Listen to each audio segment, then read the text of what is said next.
In a secret, protected place in the hills of historic Shilla, a prophecy from 2,000 years ago may be coming to life. An old rule from the Bible, which once seemed almost impossible to follow, appears to have been met. For people who study Bible prophecy, this is more than just an interesting farm story. They see it as a sign from God, a key step on a prophetic timeline that many believe has been quiet for thousands of years. At the center of this developing story are 5 perfect red cows, born and raised in Texas and flown to Israel in September 2022. Many think they are the key to rebuilding a third temple in Jerusalem. In this video, we will look at the old writings that talked about this exact time, see the recent events that have put this surprising prophecy into action, and find out why so many people are pointing to 2025 as an important year in a countdown that some believe could lead to the end of the world. Section 1. The Modern Anomaly. Cows that shook the world. In September of 2022, a very strange shipment arrived at an airport in Israel. Inside were 5 young, red female cows, found after a careful search and special breeding effort in Texas. This was not just a simple delivery of farm animals.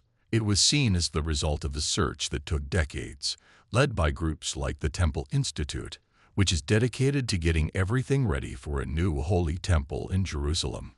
The cows were greeted with a ceremony at the airport, which showed how important people thought they were. From there, they were taken to a safe place, first to be kept separate for health reasons, and later to a permanent home in the biblical area of Shilla, where they are cared for and checked all the time. So why is there so much secrecy and excitement? Because these are not just any cows. Many believe they are the first red cows in almost 2,000 years that are perfect according to the Bible's rules.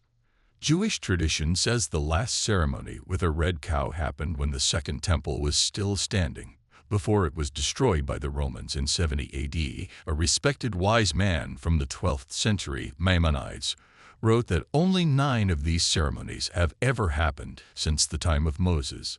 He wrote that the 10th ceremony will be done by the Messiah, as a sign that a new era is beginning. Section 2. The Ancient Prophecy. Unlocking Numbers 19. So, why would a few cows cause so much excitement? To understand, we have to look in the Bible at a special and puzzling rule given to Moses and Aaron in the book of Numbers. Chapter 19. The Lord tells the Israelites to bring an unblemished red heifer in which there is no defect and on which a yoke has never been mounted. The rules are very strict. The cow must be perfectly red. Even a few hairs of a different color could make it unusable. It must be totally free of any physical problems. And it must never have been used for work, never ridden, leaned on, or had a yoke put on it. The rule then describes a special ceremony. The cow is taken outside the city to a spot on the Mount of Olives that looks directly at the temple. There it's sacrificed, and its body is burned with cedar wood, hyssop, and red wool. The ashes are collected and mixed with pure spring water. This mix is called the water of purification, and it has a very important job: to make a person clean from the highest level of spiritual uncleanness, the kind that comes from touching a dead body. Section 3. Connecting the dots. The key to the Third Temple. This is where the old text connects with what's happening today. Why is this specific cleaning process so important? Because according to Bible law, the priests who would work in a new temple have to be spiritually clean. In a world where everyone has, at some point, come into contact with death, no one is seen as ready to perform the holy jobs of the temple service. Without the ashes of a perfect red cow, a third temple, even if it was built tomorrow, could not operate by the rules of the Bible. The red cow is the one thing that's missing. For decades, the Temple Institute has been working to make the holy items, weave the special clothes for priests, and train men to be priests, all to get ready for a new temple. But without a way to make people pure, everything has been stopped. The arrival of these cows is seen by many as the key that could unlock the next step of Bible prophecy. Section 4. The 2025 timeline and expert validation. This brings us to the year 2025. The rule in the Book of Numbers says the cow must be at least 2 years old for the ceremony. The cows that arrived in 2022 are now getting old enough. They have been always watched by religious experts, who check them very carefully to make sure they continue to meet every strict rule. At first, there were 5 cows. As of early 2025, reports said that some cows might no longer be qualified because they grew some hairs that weren't red, but the project is still going. People say that new breeding programs have now been started in Israel with the first group of cows. Only one perfect cow is needed for the ceremony to move forward. The timing is important. The groups involved have openly talked about their plans and have even held practice runs for the ceremony. Reports have also said that land has been bought on the Mount of Olives that looks over the Temple Mount, just like the old texts instructed. While no official ceremony has happened, the time for this prophecy to happen is still open. Section 5.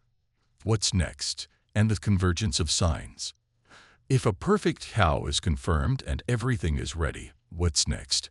This is where prophecy moves from old books to today's world politics. The ceremony itself is a very sensitive issue. The Mount of Olives looks over the Temple Mount, the most fought-over piece of land on earth and the location of the Al-Aqsa Mosque. Any ceremony that is seen as a step toward rebuilding the Jewish temple could cause huge problems. In fact, on the 100th day of the war that started in late 2023, a spokesman for Hamas specifically mentioned the bringing of red cows as a reason for their attacks. But for those who study prophecy, this isn't happening by itself. They point to what they call many signs happening at once. The Bible in Revelation 16:12 talks about the great Euphrates River drying up to prepare the way for the kings from the east.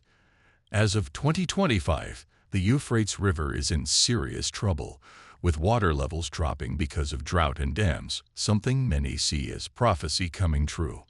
Daniel 12:4 predicted a time when knowledge shall increase, and many shall run to and fro, which many feel perfectly describes our modern world of information and easy travel around the globe.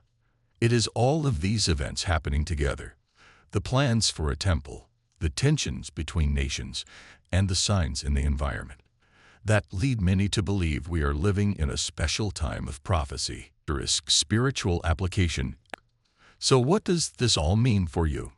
Whether you see these events as prophecy coming true or just surprising events that happen to line up, it's clear the world is in a time of fast changes. The story of the red cow is a strong reminder that events that started thousands of years ago can have a surprising effect on our world today. This isn't meant to scare you, but to make you aware. It's a call to pay attention, to understand the signs of our time, and to think about what might happen next in history. The Bible repeatedly tells people to be alert and prepared. If this video has shown you a prophecy you didn't know was happening, please share it. We want to hear what you think in the comments below. Do you believe these are the final signs pointing to the rebuilding of the temple? And be sure to like and subscribe for more deep dives into prophecy as it unfolds. Conclusion: the search for a red cow was once a story only found in old books. Today, the cows are in the land of Israel. An altar has been built. The holy items have been made. For almost 2,000 years, many thought this prophecy was impossible to fulfill. Now, in 2025, it's something real that is being talked about around the world. The question isn't if these old prophecies will affect our world anymore. The question now is, what will we do now that they are right in front of us?